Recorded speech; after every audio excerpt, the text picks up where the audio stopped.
Seperti kata Bapak Polisi, ini memang dibutuhkan kesadaran ya bagi kita semua untuk bisa mematuhi peraturan agar tidak tertular dan mencegah penyebaran COVID-19. Kita ke informasi selanjutnya. Ini mulai pada hari Jumat 10 April, Ibu Kota menerapkan pembatasan sosial berskala besar atau PSBB, dan pada Rabu 15 April PSBB turut dilakukan di 5 wilayah di Jawa Barat. Penerapan PSBB di wilayah metropolitan Jakarta ini diharapkan dapat menekan laju penyebaran virus COVID-19. Lantas, seberapa efektifkah PSBB? Berikut ulasan koresponden CNN Indonesia, Mumtazah Catra Diningrat.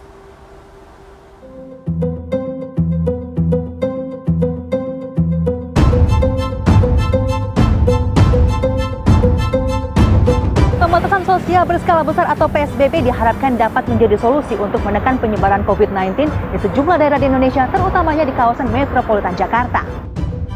Seluruh masyarakat Jakarta selama 2 minggu ke depan, 14 hari ke depan, diharapkan untuk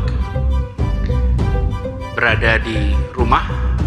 Prinsipnya adalah ini bertujuan untuk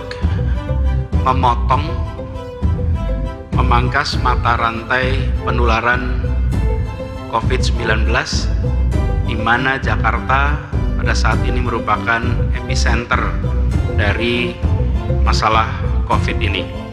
Menurut Undang-Undang Nomor 6 Tahun 2018, secara definisi, PSBB adalah pembatasan kegiatan tertentu penduduk dalam suatu wilayah untuk mencegah kemungkinan penyebaran penyakit atau kontaminasi.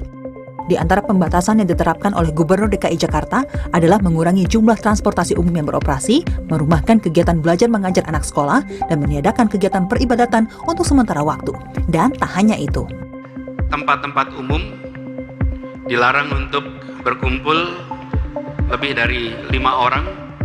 Sekali lagi, tujuannya bukan soal jumlah 5-nya, tapi tujuannya adalah soal mengurangi potensi interaksi.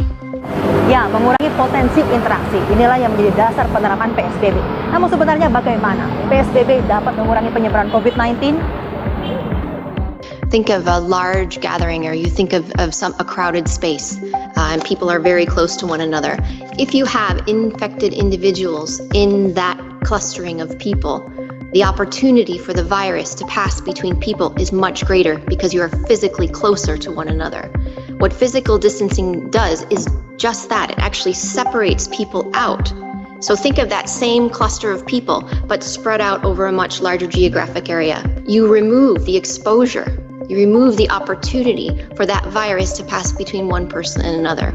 Menurunkan resiko terpapar dengan menjaga jarak fisik antar manusia. Ini dikarenakan orang yang positif corona mungkin saja belum menyadari bahwa dirinya telah mengidap COVID-19.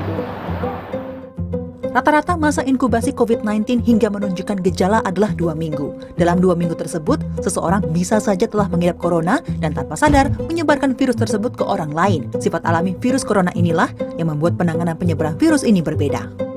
Selain itu, PSBB juga diharapkan dapat meratakan kurva penyebaran virus atau flattening the curve. Perhatikan grafik ini. Garis ini menunjukkan kapasitas maksimal pelayanan fasilitas kesehatan, sedangkan kurva ini menunjukkan laju penyebaran COVID-19.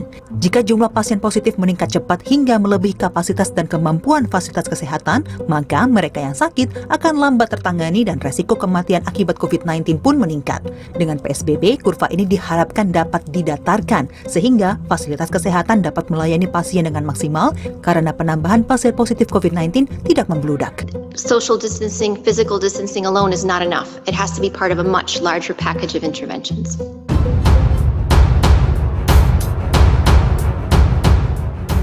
Masih ada industri yang berjalan, masih ada sektor-sektor lain yang berjalan, sehingga orang masih wajib bekerja. Ketika dia wajib bekerja, pasti ada kerumunan orang. Kalau tidak ada kerumunan orang, pasti penularan akan terjadi. Nah, jadi ngapain diatur? Sudah aja batalin aja, sudah lepas aja. Nggak usah pakai atur-atur bikin bingung. Kasihan yang melaksanakan di lapangan. Jakarta mau menindak mencabut izin nggak bisa. Semua perusahaan yang 200 itu atau lebih itu punya surat pengecualian dari Menteri Perindustrian, bahkan yang tidak esensial pun punya. Dari mana dia bisa punya surat itu? Buang-buang tenaga, buang-buang anggaran. Padahal jika pemerintah berhasil menerapkan PSBB, maka pandemi COVID-19 setidaknya di metropolitan Jakarta diprediksi berakhir pada akhir bulan Juni 2020. Tapi kalau tidak disiplin di PSBB ini, kita khawatir COVID-19 ini masih berlanjut di bulan-bulan berikut yang melelahkan. Ya, bulan-bulan berikutnya yang panjang dan melelahkan, terutamanya bagi perekonomian Indonesia. Menurut Asian Development Bank, awalnya PDB Indonesia diprediksi berada di kisaran 5%, namun turun menjadi setengahnya pasca pandemi. Dan angka ini diperkirakan akan terus turun jika pemerintah Indonesia tidak memiliki kebijakan yang efektif dan juga tegas untuk mengakhiri pandemi virus corona di Indonesia. Mumtazah Ningrat, Windriyati Hawadis, Jakarta.